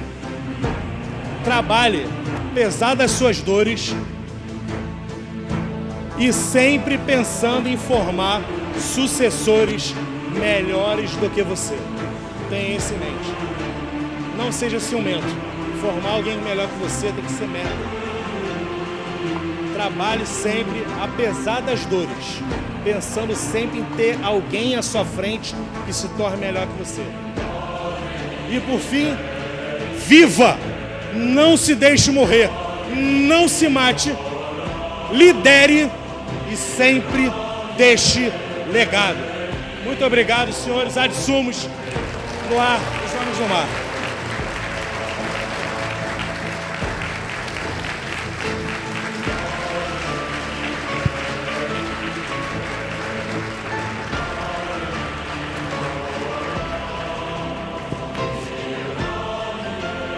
Boa tarde, senhores. Esse aí é o suboficial EG RM1 Neves, nosso encarregado lá da Escola de Liderança. E nessa oportunidade nós queremos convidar o nosso comandante, o comandante Eduardo Luiz, que estará aqui tecendo algumas palavras e repassando aí as mãos do suboficial. Bom, pessoal, antes de eu passar a lembrança aqui para o Neves, eu não vou pular o perguntório, né? Se alguém tiver alguma pergunta, alguém quer fazer algum comentário, alguma observação para o suboficial Neves. Bom, dá o microfone ali para ela, por favor.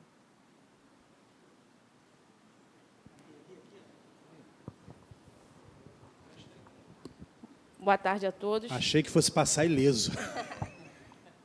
Eu queria aproveitar a oportunidade, né, para fazer a citação, que eu percebi que poucos foram os palestrantes que falaram sobre esse líder. O maior líder que já passou na Terra. Esse líder é tão excelente que podemos aplicar seus exemplos em cada palestra ministrada durante esse simpósio.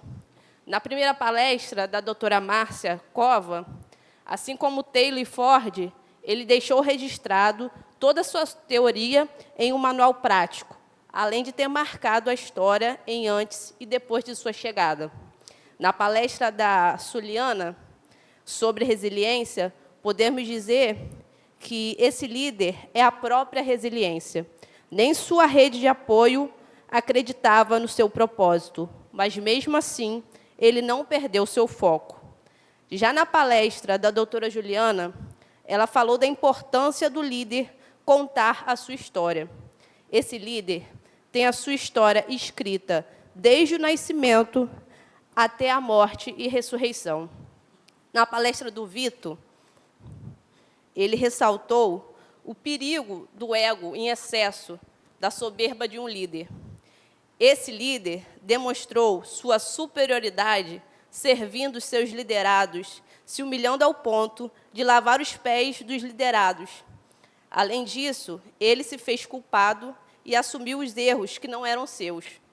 Na palestra do Badu, ele demonstrou a importância da estratégia e das escolhas tomadas pelo líder.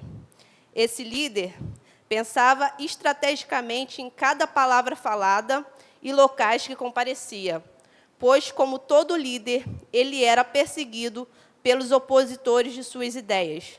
E Badu foi a mão do pai dele que te aparou antes da queda.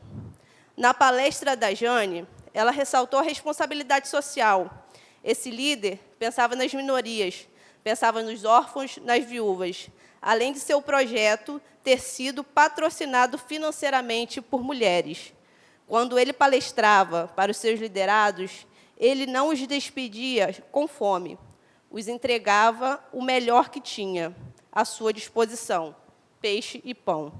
Na palestra do Paulo Cerrado, ele falou que o desafio do líder é quem responde ao chamado, venha comigo. Já esse líder usava a seguinte fala para os seus escolhidos, siga-me. 12 atenderam ao seu chamado. Na palestra do Marcos, engajar pessoas, comunicação assertiva, esse líder engajou 12 discípulos, perdendo apenas um. O engajamento foi tamanho que, até hoje, sua história e missão engajam pessoas a atingir o seu melhor. Ele pergunta aos necessitados, posso te ajudar? Você quer mudar de vida? Seus princípios até hoje são valorizados. Sua comunicação era feita através de parábolas, mas seus exemplos de vida sempre falaram mais alto. Neves, esse líder enfrentou a morte de frente e venceu. Esse líder é Jesus.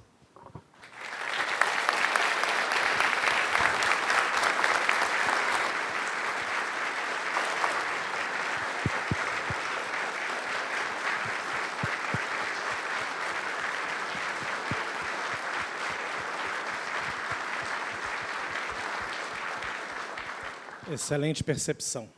Parabéns. Só antes, comandante... Pessoal, me desculpe, momento jabá, tá? QR Code ali, minha rede social. Fica à vontade para seguir ali, seu comandante. Opa. 04. Alô? 04. Suboficial Santos. Parabéns, Suboficial Neves. Eu creio que a palestra que o senhor deu aqui, no começo, sobre relacionar o líder com a morte, eu acho que cada um de nós aqui já passamos por alguma situação dessa. Eu tirei exemplo, o senhor deu exemplo da falecida avó do senhor.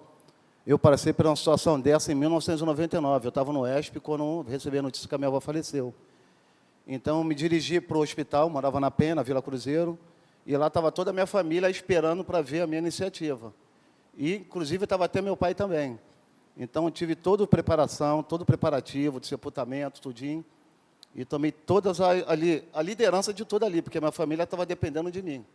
Porque eu sendo um militar ali, então eles me inspiravam muito e me achavam como um líder, e até hoje me acham como líder. Só que, como o senhor falou, que cada um tem as suas emoções, eu fiquei segurando até o finalzinho, até a hora que o coveiro botou a estaca lá, a cruz lá. E foi nisso, quando eu esperei todo mundo ir embora, aí só ficou só uma pessoa lá. Aí eu olhei para essa pessoa e realmente eu quis desenterrar minha avó de lá de dentro da cova.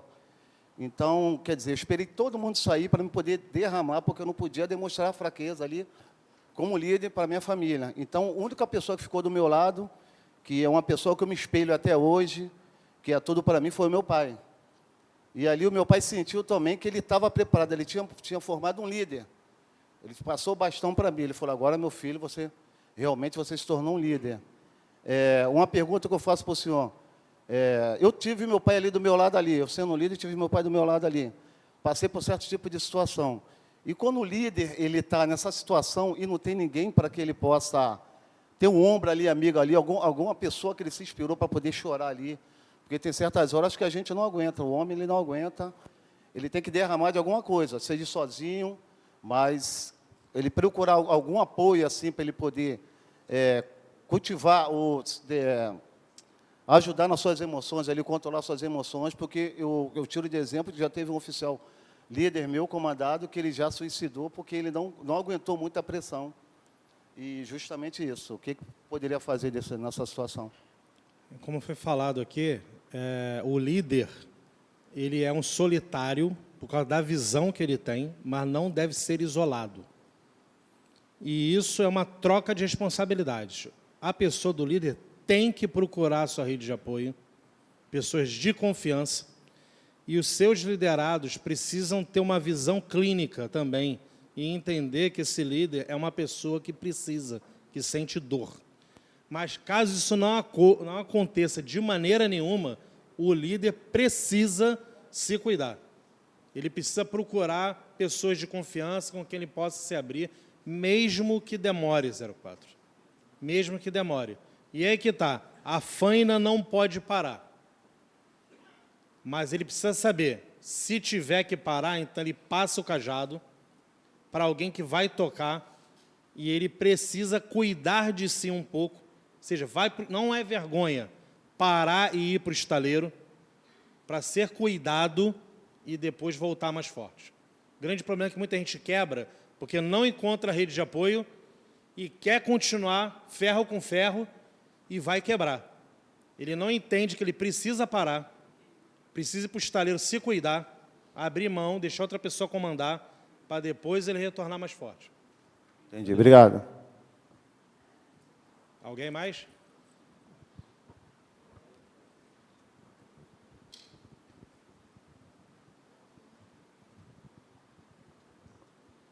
Boa tarde a todos. Inspetor de GCM Kleber, de São Pedro da Aldeia.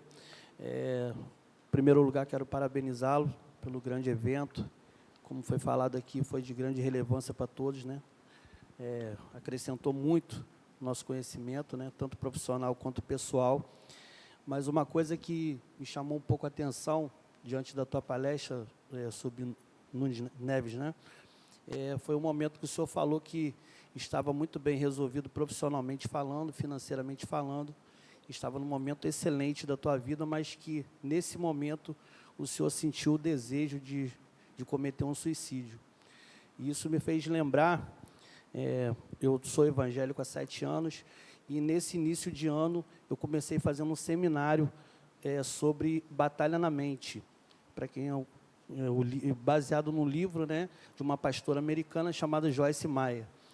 Então, fala muito sobre essa questão de pessoas que são resolvidas financeiramente, são muito bem-sucedidas, porém vivem um conflito interno diário. E esses conflitos na mente têm sido, há muitas causas sobre essa questão do suicídio. Então, também acrescentar isso, que é um tema de bastante importância hoje, né? Que a batalha na mente tem sido constante, e isso não pauta para a questão, às vezes, de uma falta de condição financeira, nem tão pouco profissional, e realmente os conflitos têm levado à morte. Até recomendo alguns, não só no contexto religioso, mas também esse livro, ele pauta para líderes também, é de muita relevância, e recomendo Joyce Meyer, uma pastora americana, e parabéns aí pelo grande trabalho. Obrigado aí, obrigado também pela sua recomendação do livro. Joyce Meyer, ela faz um trabalho excelente, por incrível que pareça, dentro do corredor da morte nos Estados Unidos, com presos condenados à morte, trabalhando a mente deles, como se trabalha com a mente de uma pessoa que sabe que vai morrer. Então, é um trabalho complicado, e ela tem esse trabalho desenvolvido no corredor da morte, atrás da linha verde, que é chamada, né? É um trabalho difícil, né? Mas é interessante. Eu tive contato com algumas pessoas muito ricas. Então, assim, que o camarada estava vendendo uma mansão que estava terminando de ser construída em Curitiba porque o filho dele morreu. Ele construiu a mansão pensando no filho. E quando o pessoal que foi ver lá a mansão saiu, virou lá a esquina dentro do condomínio, estava tendo polícia lá dentro porque um camarada tinha se suicidado porque ele deixou de ser bilionário e passou a ser milionário. E isso fez com que ele se suicidasse. Pressões diferentes para pessoas diferentes. Mais alguém? Seu comandante. Bom, Neves, obrigado, tá, pela palestra, né, por tocar um tema tão sensível, tão importante, que é tratado por nós como tabu. Muitos de nós não sabem lidar com o luto, né, com a partida das pessoas, tanto que trabalham com a gente, com as pessoas de nossa família, né, e sobre o suicídio propriamente dito, né. Então, é um tema importantíssimo. Todos nós já passamos por alguma dessa situação antes, e é obrigação nossa tratar disso, tá? Então, muito obrigado pelo pré-paulo, excelente apresentação, né? Excelentes exemplos que você deu, e eu tenho certeza que todo mundo vai começar a tratar esse tema de uma forma diferente. Tá bom? Uma salva de palmas para o Subversivo Neves.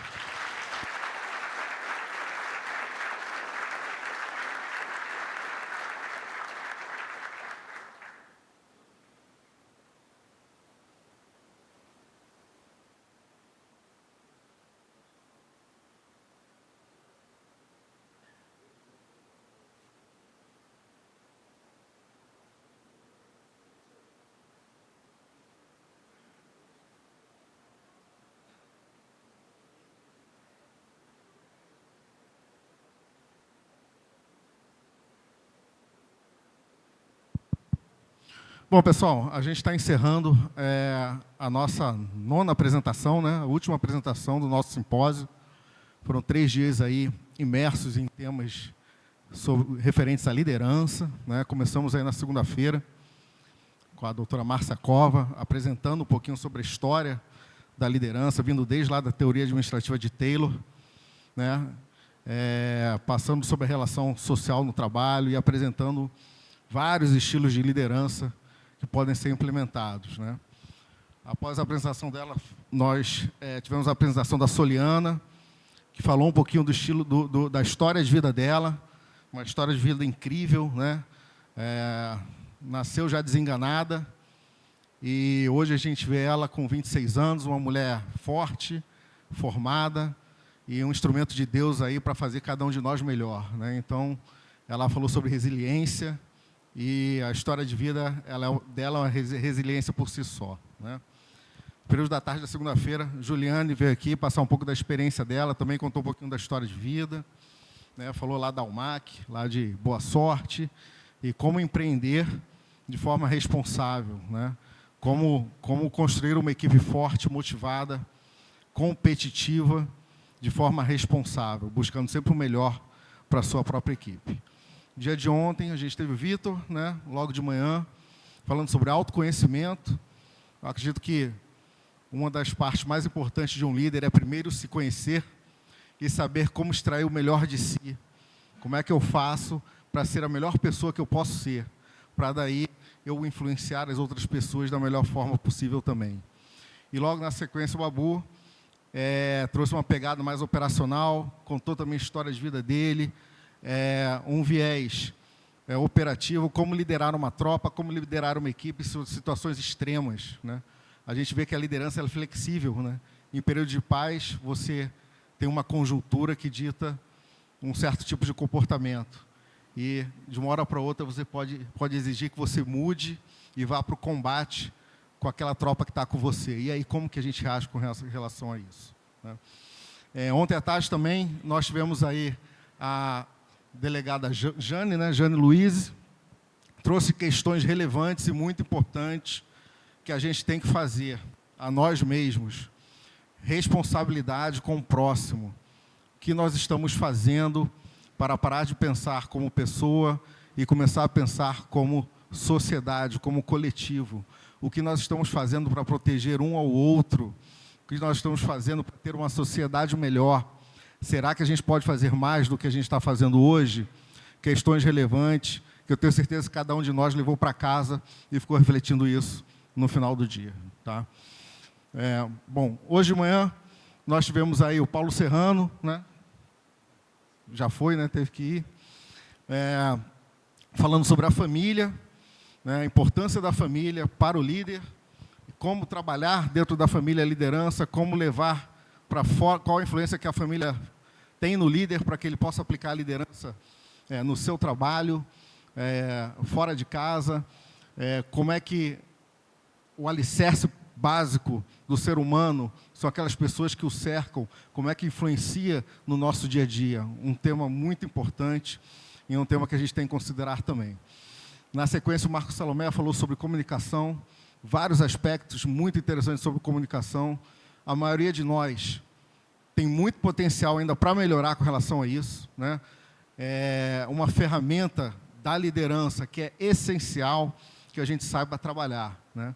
E, finalmente, agora à tarde, não esqueci de ninguém não, né? Acho que não, agora à tarde, sou o Neves, que veio falar sobre a morte, tá? Falar sobre a morte, sobre o luto, é sempre difícil. Como que a gente reage a isso? Uma hora, mais cedo ou mais tarde, vai acontecer. E como é que a gente faz para amparar o nosso pessoal e para transformar aquele sentimento de perda em algo relevante e positivo? Então, isso daí é muito importante a gente trabalhar. Então, a gente vê que a liderança ela tem vários aspectos, é um tema muito amplo. A gente poderia fazer 3 apresentações por dia até o final do ano, que ainda ia faltar tempo para falar sobre liderança. E eu acredito realmente que não existe uma receita de bolo, não existe um checklist. O piloto gosta de checklist, né? Primeiro você faz isso, depois você faz isso, depois você faz isso, nessa situação. Na outra situação é isso daqui. Isso daí não existe.